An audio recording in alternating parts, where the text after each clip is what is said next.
Welcome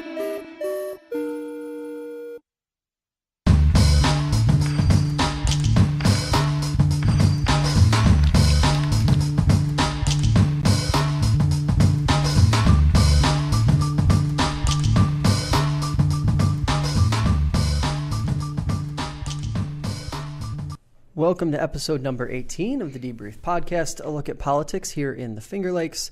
I'm Josh Durso, joined by Jackie Augustine. We're here in the FingerLakes1.com studio. Today we're talking about school safety after the tragedy in Parkland, Florida, controversial remarks made by an administrator at a Newark school, the city manager search in Geneva, and of course the latest out of Seneca Falls. Jackie, how's the last 3-4 weeks of your life been? Boy, obviously, we haven't been here. I know, but a lot of stuff has been happening, but I know the weather has prevented us from getting back online here. Upstate winter, unfortunately. So let's jump into, obviously, we start every program off with your questions, the listeners, the viewers, and we have 4 that we're going to be talking about today. Starting things off, we're going to go to Mike in Geneva, who asks, what are the 3 things that the city needs most out of a city manager? This is right up your alley. This is right in your wheelhouse. Yeah, the city put out this survey for people about what would you like to see in the next city manager and what do you think are the qualities you're looking for. And I think the baselines are, you want somebody who is a straight dealer, right? Someone who is going to tell it like it is. You want someone who actually understands the assets of the community, and someone who doesn't, who properly understands what the challenges are. And then I think you want someone who actually cares, but I don't know how. The thing is, when you ask a question like that, now that they're going to do this kind of search committee, how does that group figure out who has those qualities? Because on paper, I'm sure, nobody's going to say, guess what? I like a lot of backroom deals, and I'm just here for a couple of years to build a resume. It takes a lot more to kind of tease that stuff out. So, I think they're really looking for someone who can demonstrate some actual examples of innovative thinking, where they didn't just do what was expected or what was, relying on past practice, but someone who actually created or implemented something new that worked. Mm-hmm. I have a concern that what they might be looking for is Matt Horn II.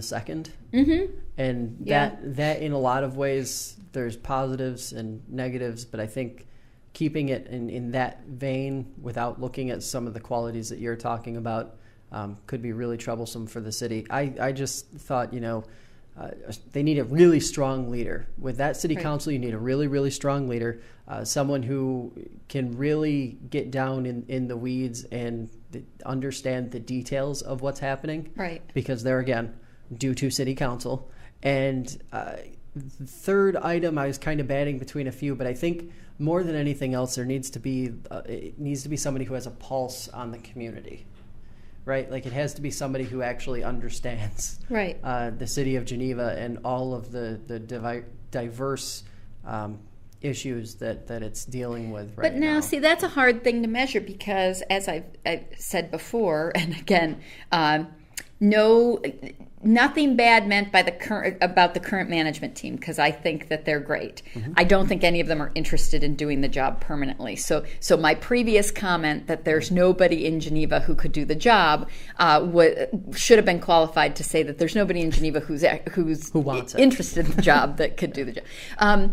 But it's going to be hard to find someone who really gets the community if they're coming from outside the community. So maybe what the test should be, if I were instructing the search committee, which I'm sure nobody who's on it wants to listen to me, but anyway, would be their ability to communicate with a diverse group of people. Because I don't know who's going to be on the search committee other than...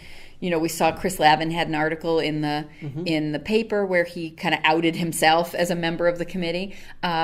But, and again, no offense to any members of the search committee, but certain candidates are already going to be skilled with talking to bureaucrats and the kind of, the community leaders, right, quote unquote, of the community. I think trying to find someone who can talk to residents,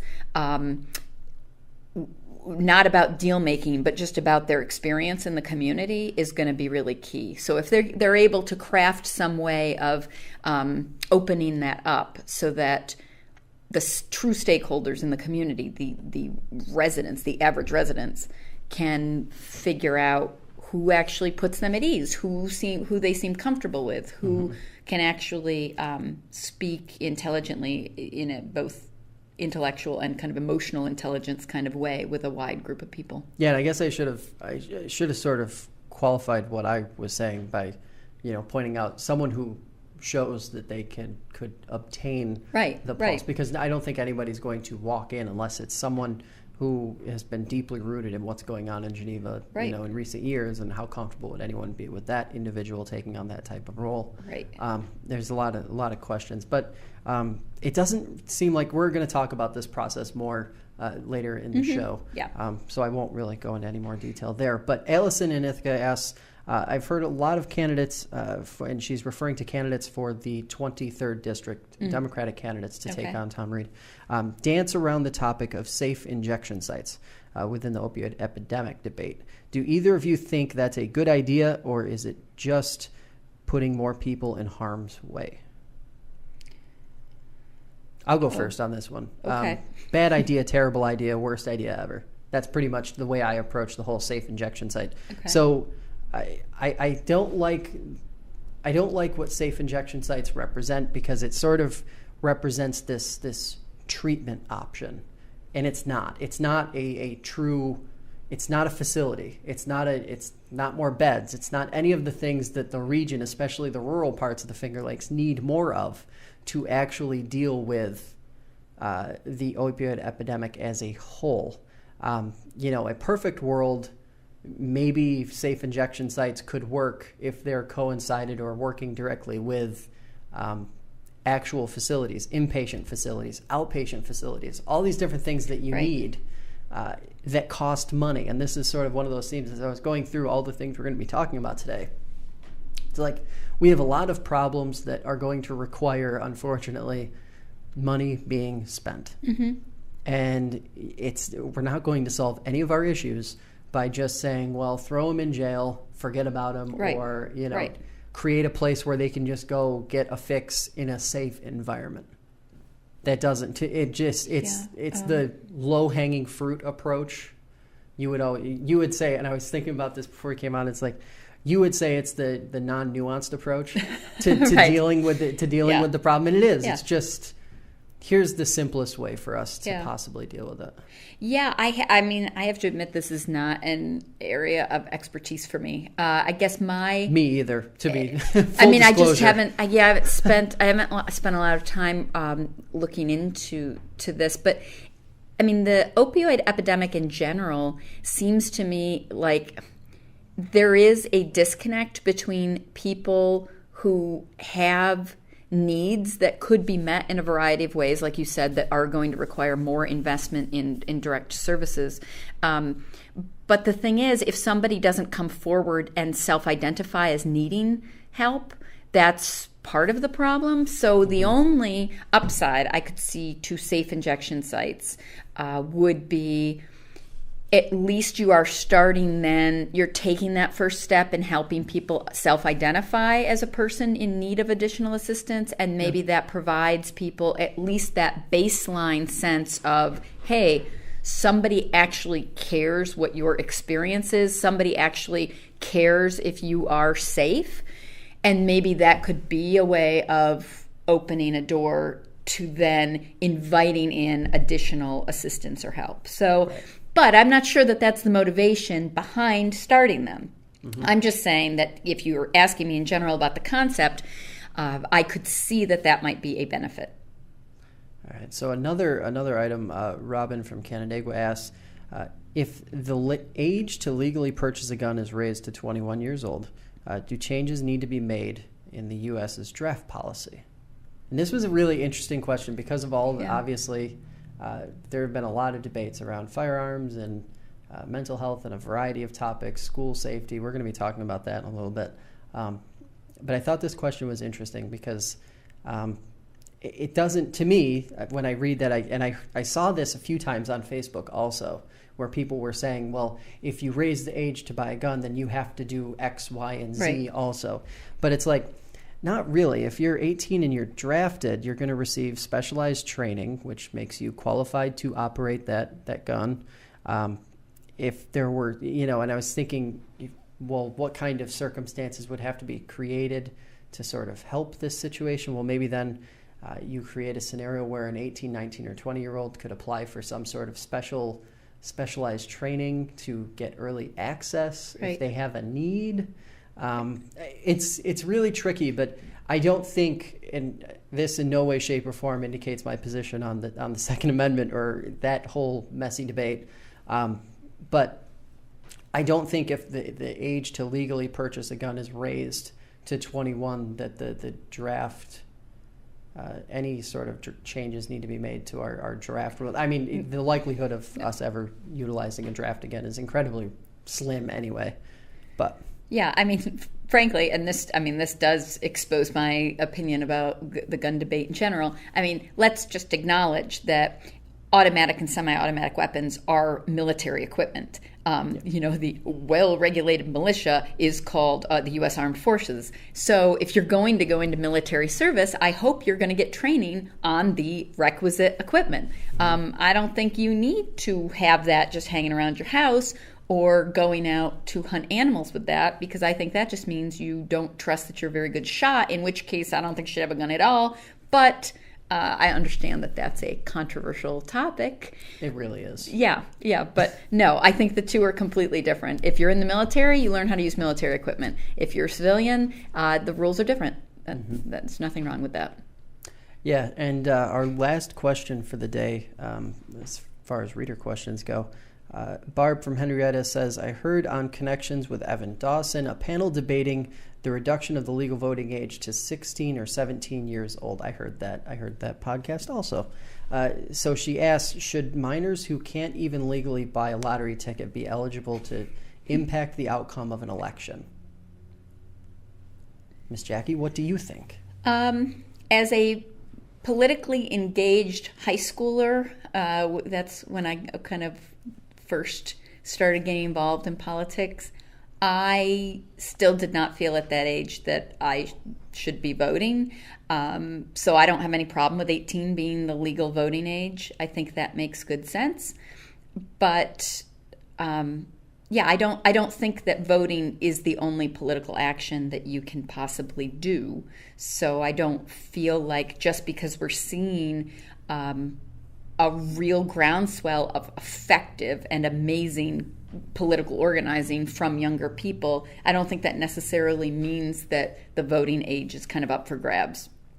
Right. So I agree, and for no other reason than you have to finish high school before you're really fully educated, or at least given a baseline education on what global politics and federal politics and all that kind of even was built on, going through your global history classes and your U.S. history classes and all that. I think that you should probably have to complete that before you can start voting. But I would be open to, and maybe this is a way to get young people engaged and more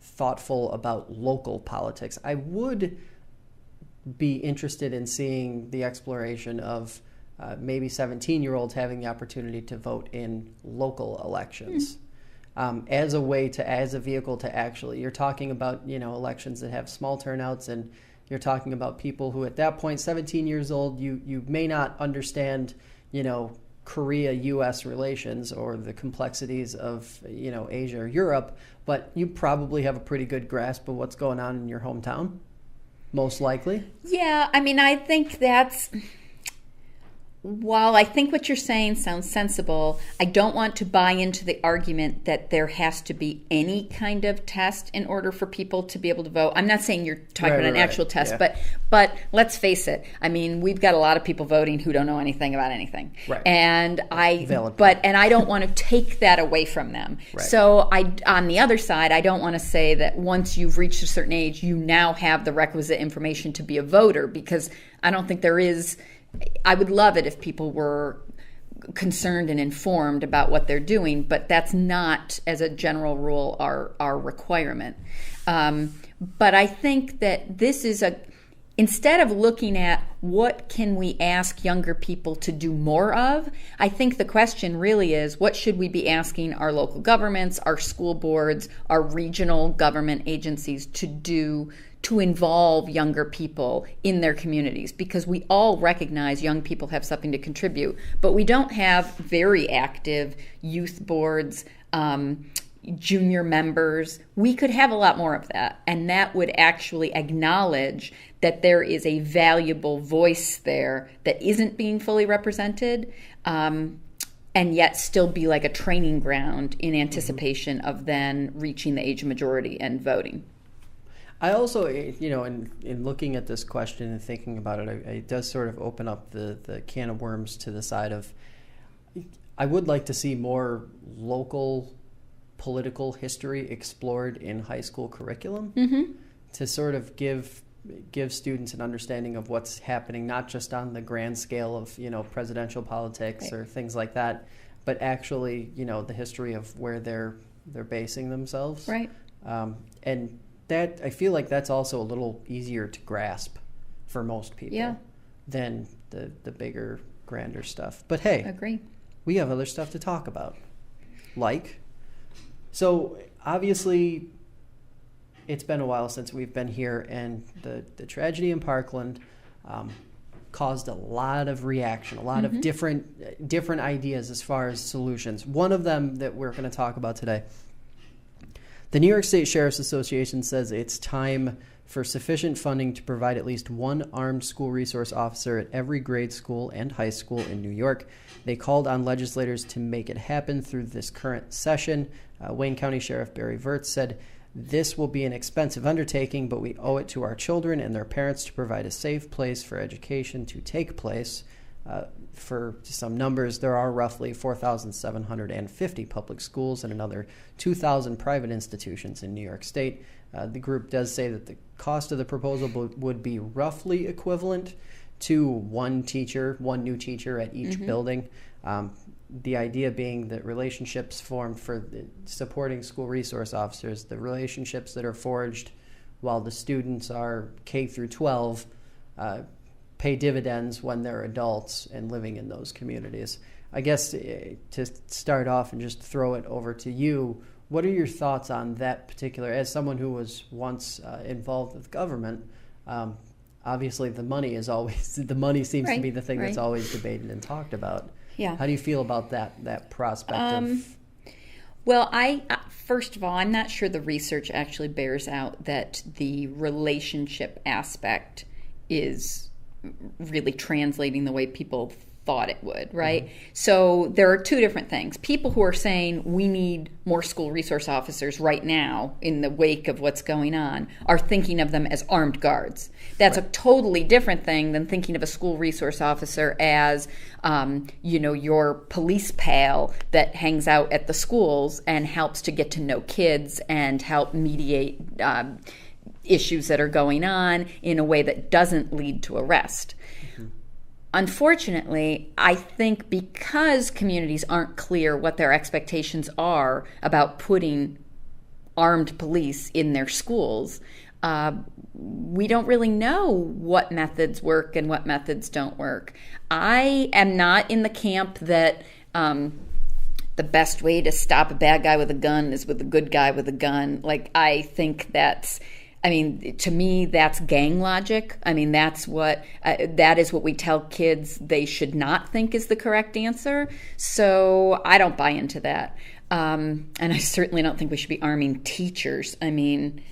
That seemed to be the really obvious takeaway, was that was one of the solutions that came out that was just I mean, it's almost like you're at that point you're treating schools like the Wild West. Yeah. And saying just, and I am a supporter of the Second Amendment in its principle, but I'm not saying just throw a gun at every living organism and, that'll fix your problem. That's right. No.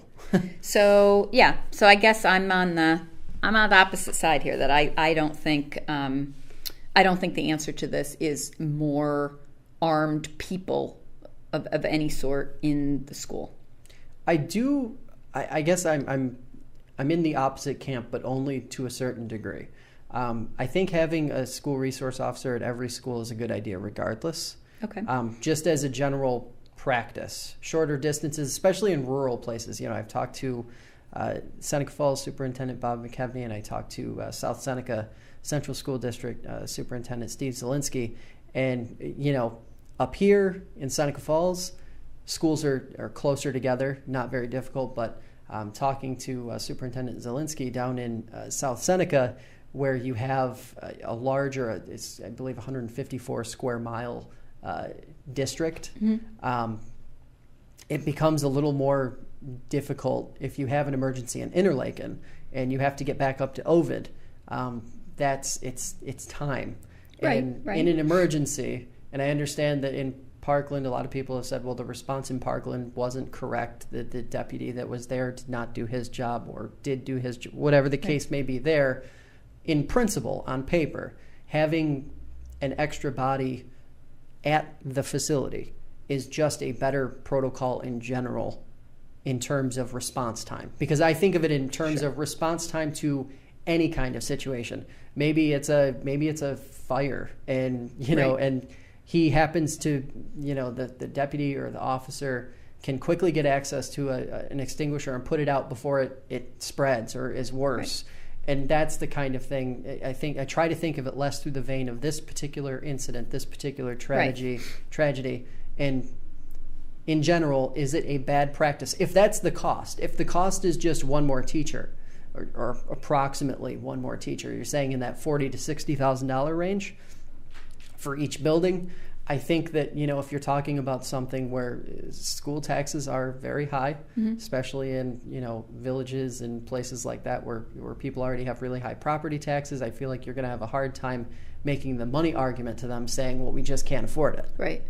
So it's, But you make a good point that a rural district's needs in terms of emergency response are going to be different than a city. The city of Geneva has excellent emergency response. So by that argument, the need would be lower. But, when people talk about arming officers in response to school shooting incidents, it's interesting to me that, groups like the NRA would say this wasn't a gun problem, this was a mental health problem. Well, if you really believe that, then your next step should be to advocate for more counselors in the school, not more police, not more armed guards, not arming teachers. Because if it's not a gun problem, you don't need a gun solution. If it's a mental health problem, you need a mental health solution. So it's always seemed strange to me that even though on one hand they want to distance themselves and say this wasn't a gun, that guns aren't responsible for what happened, somehow guns become the solution, and that is just bad logic. So I don't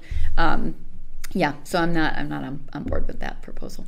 It's interesting, and I think it just sort of I don't think we're any closer to a solution on that. And talking to the officials that I've talked to in the last 2 weeks, it doesn't really seem like the legislature is totally sold on what the method will be. Maybe it's, an extra resource, funding for an extra resource officer per 1,000 students or per building, and there's these different, markers that they might be trying to use to figure out the right formula. I would be very surprised if any school officials would come out against the idea of having an extra school resource officer, because while you say that the numbers may not necessarily support the relationship building side, if you talk to superintendents, they are personally sold on the benefit, and maybe that's something that needs to be evaluated a little more closely before more spending happens in that category. Yes. So we're going to stay with the school theme. So did you hear about this one? I did. Yes, you. Okay, so a group of students at Newark High School say they want to see better dialogue within their school after an assembly meant to celebrate Black History Month. This happened in February. Turned sour.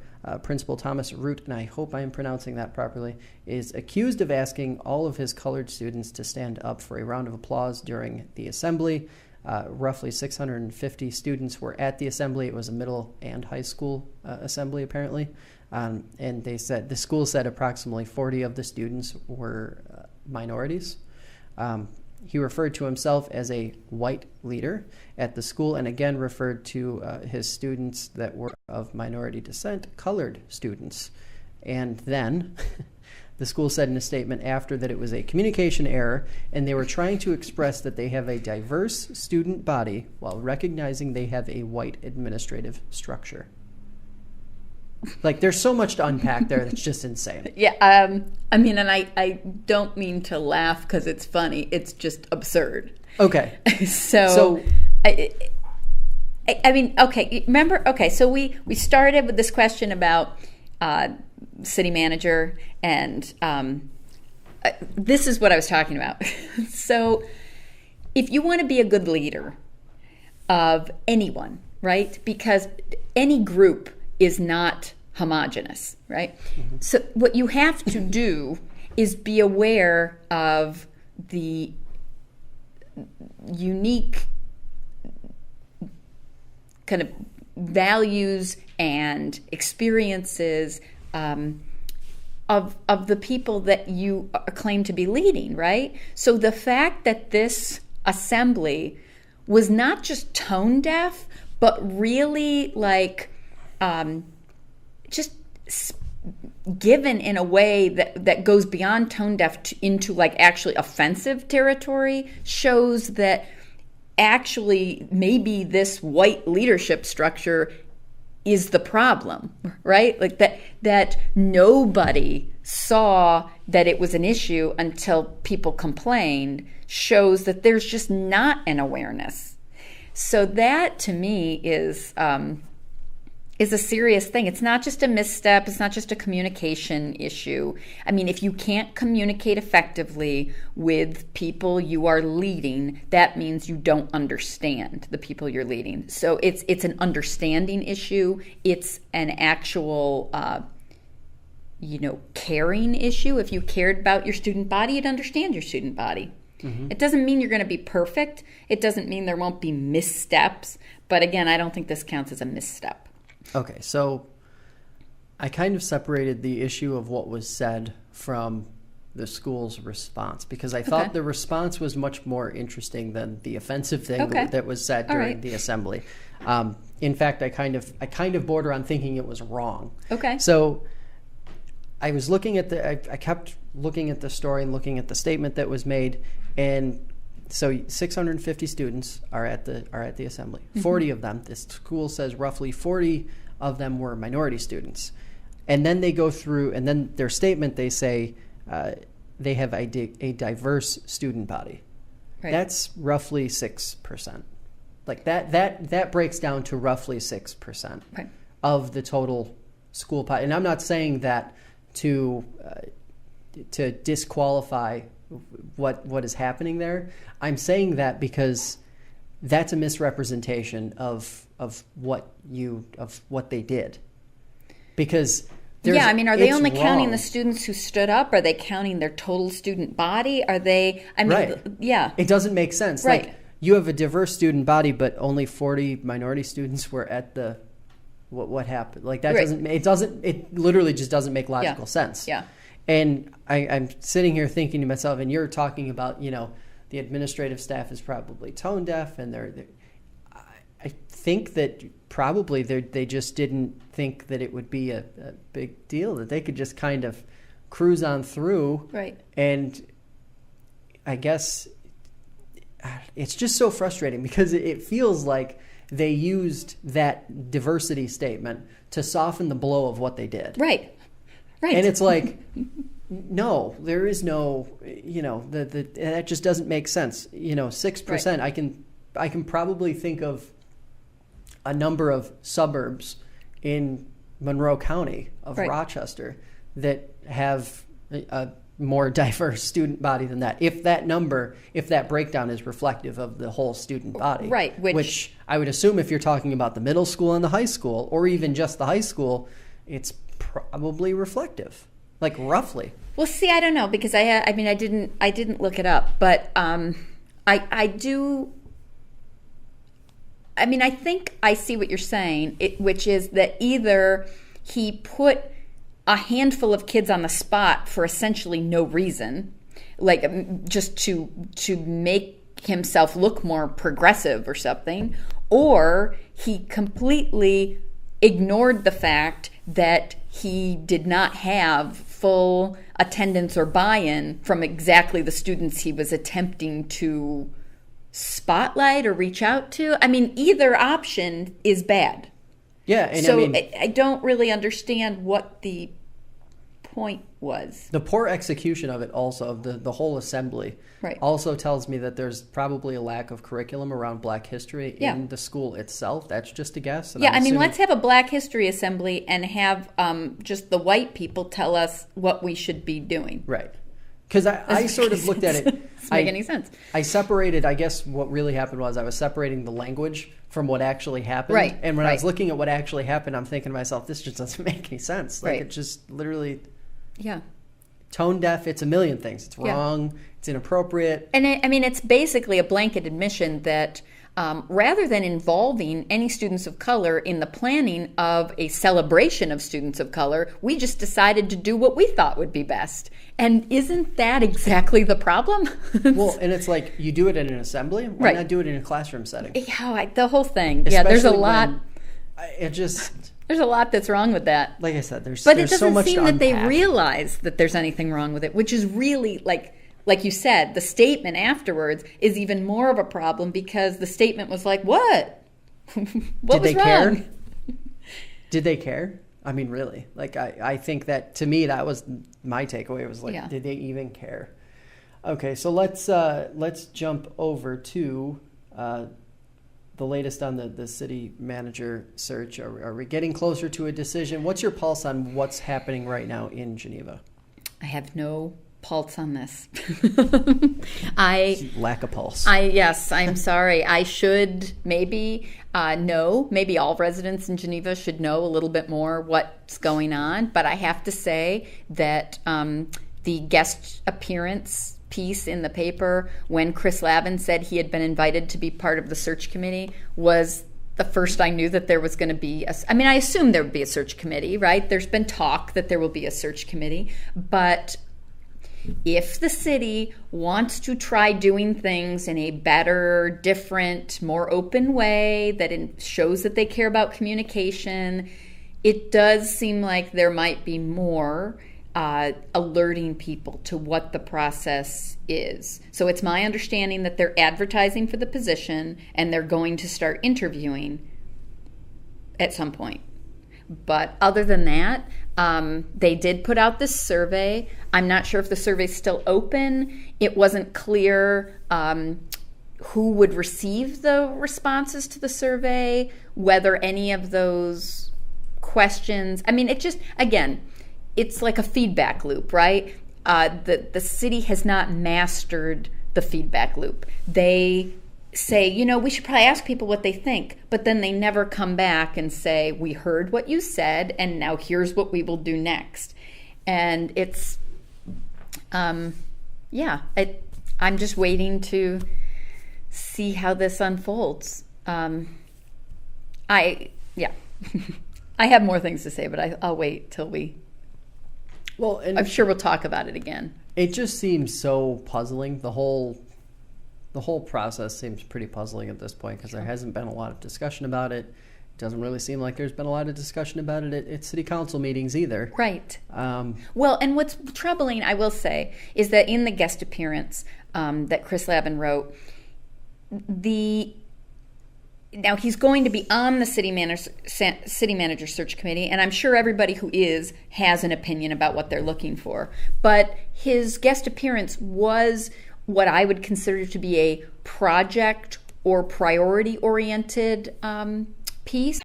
which I know that the idea, there continues to be this idea that property taxes need to be lowered, and this lakefront parcel is the place, the low-hanging fruit to make that happen, even though I'll tell you financially it doesn't pencil out.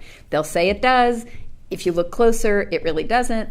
So I just want to make sure that the city manager search committee isn't going in with any preconceived notions that we're looking for a guy who's open to lakefront development. We're looking for a guy who wants more industry. Like, I don't think they should go in looking for the solutions. They should be looking for a good critical thinker and then trust that he, working with the very skilled city hall staff, will derive the solutions. Because if the community already knew what to do, it would be doing it right now. I mean, I don't mean the whole community. The whole community has a lot of intelligence, but yeah. This is one of those topics that's it's important to talk about, but it becomes very difficult to talk about because of the lack of discussion about it, and, right. and it doesn't really seem to be going anywhere at this point. It's almost like you could look at it from the outside and say, well, they probably don't even have a single candidate that's even applied yet. Yeah, I Who don't knows? know. You don't know. So, it's just one of those things. We'll keep watching it and, see what happens. Another favorite topic for this particular program is, of course, town of Seneca Falls. So I'm going to give a quick little timeline of what's happened in the last 35, 40, 45 days, and then we'll sort of unpack all of it. Okay. A dispute between the town of Seneca Falls and a former vendor resulted in the municipal building here in Seneca Falls being reduced, the max capacity of it. That was the news that came out in early February. So apparently the vendor had a computer which had a series of codes that were necessary to control a large corridor in the building. And as a result, that exit was not functional. It did not work. So the fire marshal came in and reduced the max capacity of the town courtroom where Seneca Falls Town Board meetings are held from 80 down to 49. Okay. So there was a public hearing scheduled for March 6th last week, which would have been the regular town board meeting. Eminent domain public hearing about the Ludovico Trail, where the town is interested in laying a sewer line to connect into the 414 run, where you have users like Del Lago, Petro, Junius businesses, right, and a bunch of others hooking in. Because of some issues with getting that particular meeting notice published on time in the town's official newspaper, which is the Reveille Between the Lakes, a weekly, that meeting had to be, or that public hearing had to be delayed completely. So they, after batting back and forth between different methods and scenarios, they would handle the crowd in a space that could only fit 49 folks. They went from moving them, and it was interesting because we're reporting on this in real time on Finger Lakes One, and in the span of 3 days, we had a story about the meeting venue possibly being moved, then a story saying, after reconfirmed again by Supervisor Greg Lazaro, that the meeting would have a special process attached to it, essentially. So the meeting would open at the town hall, the municipal building, and then would be temporarily recessed and then reopened at the rec center, at the community center, which was received in a bunch of different ways. Some people were like, okay, that's a sensible thing to do. And other people were like, that's crazy. Why are you doing that? Right. And then 24 hours later, the meeting was canceled, or the public hearing was canceled altogether and moved to the 22nd, which you're seeing right there on the screen. The whole thing is just, it's crazy.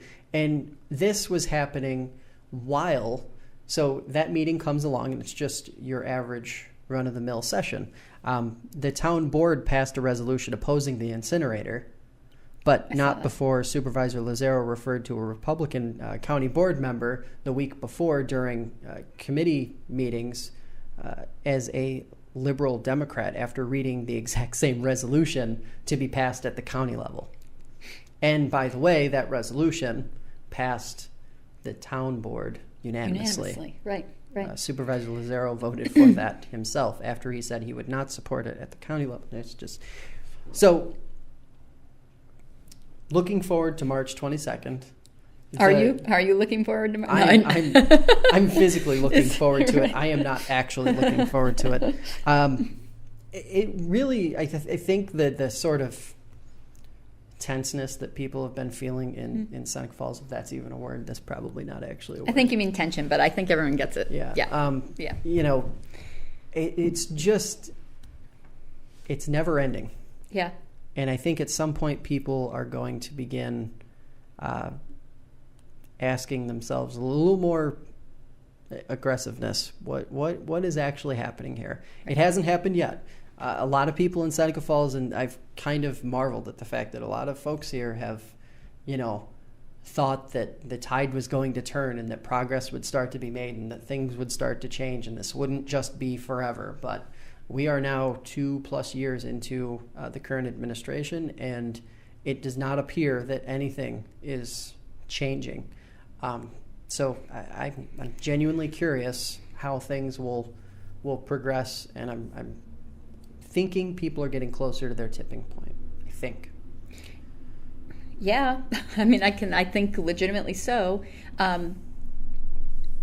This, again, it's interesting because you started with those questions, and now I'm seeing how things kind of tie back to it without us even thinking that. But I think the problem in Seneca Falls is that it seems like it is leadership by issue, right? Like whatever, like tyranny of the urgent. Whatever comes up is what has to be dealt with. And maybe it'll be done this way, and maybe it'll be done that way, and maybe we'll change this, and maybe we'll change that based on the issue. There doesn't seem to be a good system. It doesn't seem to be like there's any underlying framework, philosophy, rubric, plan against which issues that arise can be dealt with in an orderly, predictable, reasonable manner. And I think that the same qualities that maybe you want in a person, reliability and forward thinking and consideration of others, is really essentially what you want in a government, right? In leadership. So people want their government to be predictable. They want to know this is where they meet and this is how the meetings are conducted. Not this is where they meet if they think it's good, and then if they think it's going to be different, then they'll meet over here, but then maybe they'll start here and then they'll maybe move over here and then they'll come back. That ends up seeming a little arbitrary. It seems reckless. It seems like there's not forward thinking. And I think good government does not happen in the moment. It is made up of moments of good practice, if that makes sense. I mean, I think I just tried to come up with like a Ben Franklinism, which didn't really work. But the idea is that getting it right once or twice does not a good government make. Like, you have to actually have a system that, regardless of what issue you encounter, people at least have a minimal amount of faith that it's going to be handled correctly. So something like holding a public hearing should not be news. Like, it shouldn't be news that the public hearing is confusing. Maybe what happens at the public hearing becomes news, but the fact that you're actually holding a hearing is one of those like steady, predictable, no-nonsense things that are common in government that you just hope there is a process for. Right. So this whole thing, now I understand, now in the town board's defense, they're going to say that things were complicated by this contractor issue. Right. But I think we've had an awful lot of stories where there's a meeting where a lot of people want to attend and they've got to go somewhere else because they don't have a plan for accommodating a really engaged public. Like, they always seem to be taken by surprise. Like, whoa, a lot of people are going to talk about this one. We better move somewhere else. Well, yeah, I mean, know your public. Like, Seneca Falls residents are pretty on top of what's going on for the most part. So if you're going to set a public hearing, you better set it for a place that can accommodate the people that are going to come. And a lot of what you're speaking to is that of the debate around the municipal building. Right. It simply can't handle the people that the former home of the Seneca Falls Town Board, which was the old St. Pat's Gym, an old school, a gymnasium. It could house a number of people. You could get 100, 150, 200 people in there comfortably without any issue. Right. But it exposes some long-term issues that I think, this municipal building is not by any means the responsibility of the current board. This was not their doing. This was something that was thrust onto them. This was pushed through. It was built wrongly. It shouldn't. The town should have gone through a different methodology. But done is done, and you're right. To that end, I do think that there should be some long-term plans in terms of where these types of sessions will be held to create some regularity. Right. Because right now it isn't like there is no, it was an ordinary session on Tuesday night, and they were right at the capacity line. Right at the capacity line. There were 49 people in the room, one person standing outside. And can I just ask a question? I'm sure there's a reason for it, but it just puzzles me as you were going through that timeline. Why has a municipal entity designated a weekly publication as their official publication? Like, I mean, municipal action, I know government's slow. I know government is slow. Yeah. But... Okay, so I can actually answer this. All right, because I'm curious. It was debated and discussed at their organizational Okay, and I'm meeting. sorry if this is a sore subject. I hate to bring it up, but as an outsider, I don't understand it. The argument was made by the town clerk that the publication had to be printed in Seneca County in order for it to be the town of Seneca Falls' official newspaper. She also cited cost associated with going to the Finger Lakes Times, but it seemed as though the paper needing to be published in Seneca County was the primary driver of why they chose, again, because I will give Supervisor Lazaro credit on this one. He was the one that brought it up, that maybe this wasn't the best option, because it's difficult for a weekly to make sure that everything is firing on all cylinders. So to that end, I think just looking at it from the media standpoint, I think that the rules around government entities need to step into 2018. Not even acknowledging that most newspapers are slowing down. Right. They're shrinking. Their subscriber base is shrinking. Most municipalities have websites. I would say probably all municipalities have websites. And a lot of them are publishing their own content. They're pushing content out to digital-only publishers. Right. There's a lot of different ways that people consume news and information, and a lot of them have Facebook pages, active social media accounts where that relevant information is pushed out. And I just think the old guard of the old standby of, we have to, have an official town newspaper, and it has to be a physical newspaper printed in the particular county where you are, if that is in fact the way the code is written in Seneca Falls. Yeah. It must be particular to Seneca Falls, because that's not a state law, because I know that in the past 16 years ago, when I was first getting on city council, there was some discussion about some of the councilors at the time were upset with the news coverage they were getting, and maybe they would name the Democrat Chronicle as their newspaper. So there's legally they can go elsewhere, but I understand if they're supporting something local. I just think, again, that communicates to the public something about the urgency with which you regard getting information out to the public. That just seems interesting to me, that it's a weekly, but okay. Well, and I will say this, aside from the Finger Lakes Times and the Auburn Citizen, they are the only two daily newspapers in our area before you get into Rochester and Syracuse. Mm-hmm. It's just that's the nature of the business, unfortunately. Yep. So let's talk about this one. I'm going to let you take the lead on this one, because I've done a lot of talking already. All right. Boy, usually I'm Yeah.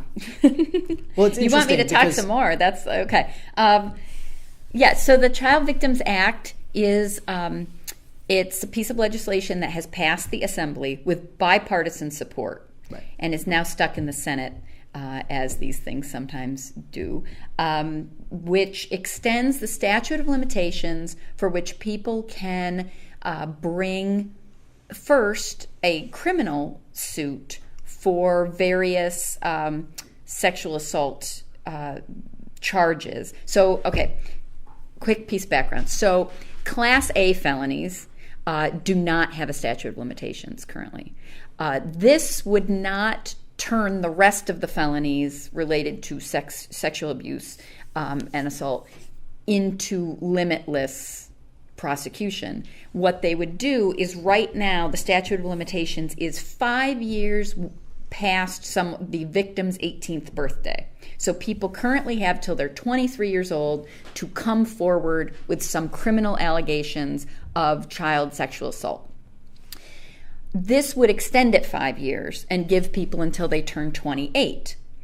It would also give people until the age of 50 to file a civil lawsuit for allegations of child sexual abuse. And it would create a 1 year, what's called a look-back provision, which allows people who had timed out because of the existing statute of limitations 1 year to come forward and bring their case. So why is this happening? Well, I think, the Me Too Time's Up movement is bringing to light the fact that there is a lot of unreported sexual assault, and a lot of it does rise to felony level, and people are now feeling comfortable that there's support out there for sharing their story and realizing that Time's Up is not working the way it should, because what they find out is Time's Up for filing any criminal suit. Now, the problem with that from a public safety perspective is if people who are victims of child sexual assault cannot come forward and press charges past their 23rd birthday, you could potentially have a lot of child predators who have no record, who are just falling through the cracks and reoffending. Mm-hmm. So it seems like it is in the public interest to extend the statute of limitations. In fact, I'm surprised they're still capping it at age 28. But I understand there has to be some limit to protect due process. So I think it's totally sensible. I think that if you look now, I have no firsthand experience with this, but I have spoken with lots of people who have been victims of child sexual assault. And you have to understand that for a lot of people, it takes well into adulthood for them to reflect and get comfortable talking with and dealing with what has happened. So to say that from the period between turning 18 and 23, when you might be at college or just starting your job or figuring your life out, that you then have to decide whether or not you're going to become a plaintiff in a criminal suit against an adult who had harmed you in some way, mm-hmm. I think that is too high of a burden. I think Right. That's too much to expect. So this seems like an incredibly sensible piece of legislation. The problem is the Senate Republican leader, John Flanagan, doesn't like it. And I will say, has come out with some leaders of the Catholic Church who also don't like it. And I'm a little concerned that in an interview with the Auburn Citizen, where they covered 2 local cases that this would actually affect, many local state officials have said that they think something needs to change, but they've not signed on as co-sponsors, and they're not committing to voting for it. And that includes Pam Helming. Now, she's on the Children and Family Subcommittee and the Crime Subcommittee. So it seems like she has the evidence and the access to research that would show, as the kind of professional organizations have shown, that this would be really important for ferreting out child sex offenders. I can't understand the lack of support for this. So that's my take on it. So I only have one concern with it, and that's, I agree with the legislation. I agree with the direction of it going. How easily are those cases won? Those criminal cases after a number of years have passed, after, I'm just not, I would be personally leery about, and this is an execution thing. This has nothing to do, it should, right. Making a glance at it and saying it should probably be passed, yeah, it should. We should have better laws on the books to protect people, especially kids. But my concern with the process is that I think those cases are still very difficult to prove, and it kind of may just default back to civil being the right. primary actionable item there. Yeah, it may be.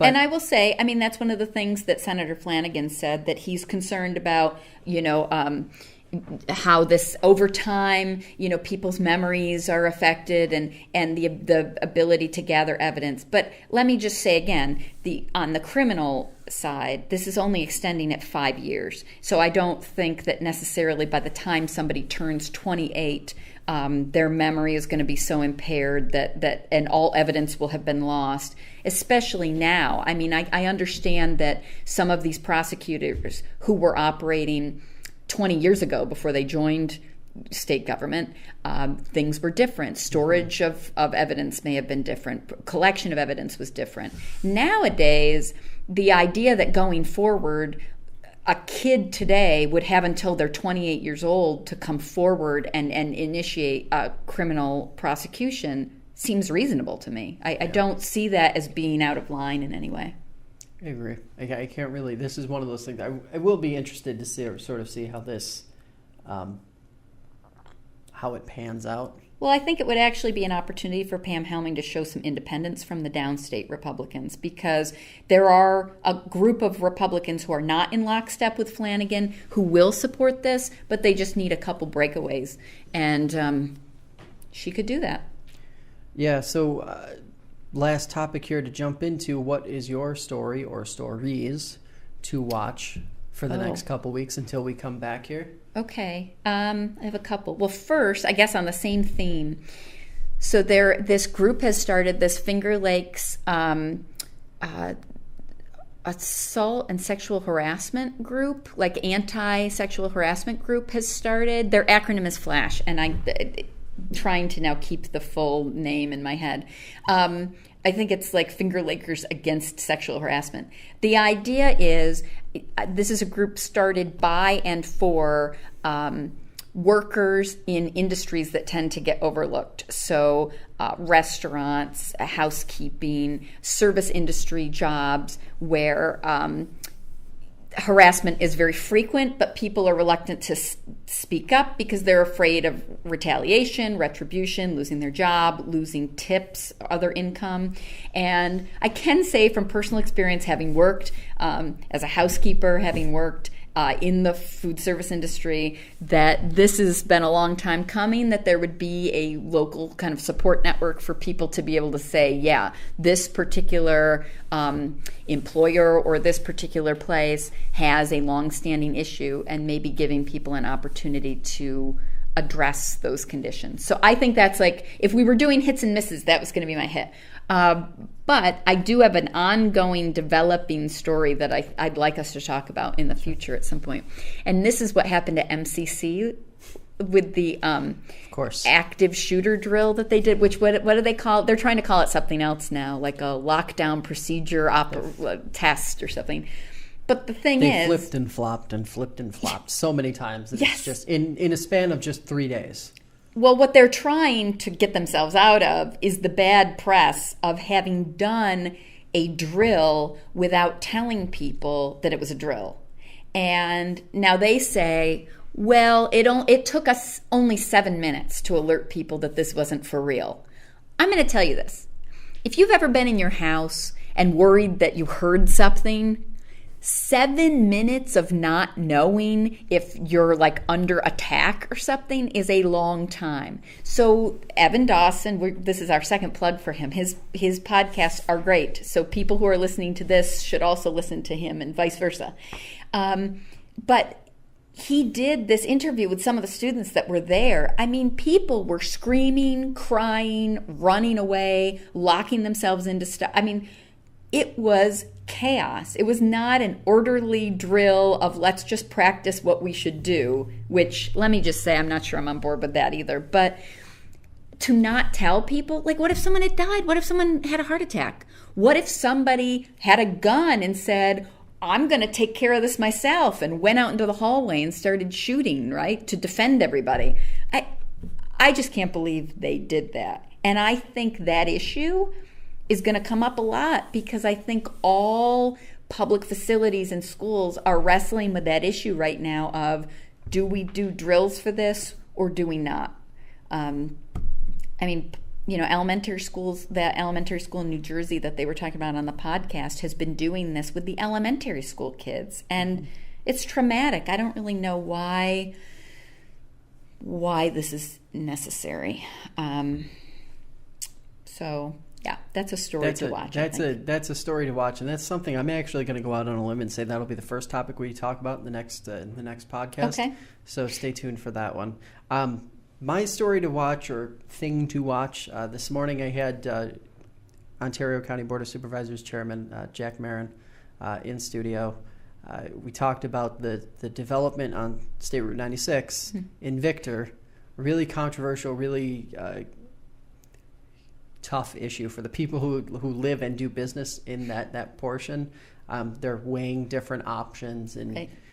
It's really complex. It's really interesting, genuinely interesting, because it's as he pointed out, a good problem to have, because it's showing that Ontario County is seeing some economic success, at least in that particular stretch. Right. But that's it for this week. So we're going to talk about that next time? Sure. We'll add that into the gauntlet. Yeah, I've got some things to say about that. So we'll be back in probably 2 weeks or so. That'll put us safely towards spring. Yes. We can start maybe not freezing and being buried in snow. All right. Well, that's going to do it for this week's show. I'd like to thank FingerLakes1.com, our listeners, and everyone else who's here. Jackie, that's you, for making this podcast possible. Remember, send your questions in to us. Send them on Facebook or email josh@fingerlakes1.com, and maybe we will answer your question next time on the show. In the meantime, stay informed, Finger Lakes, and we will see you in 2 weeks.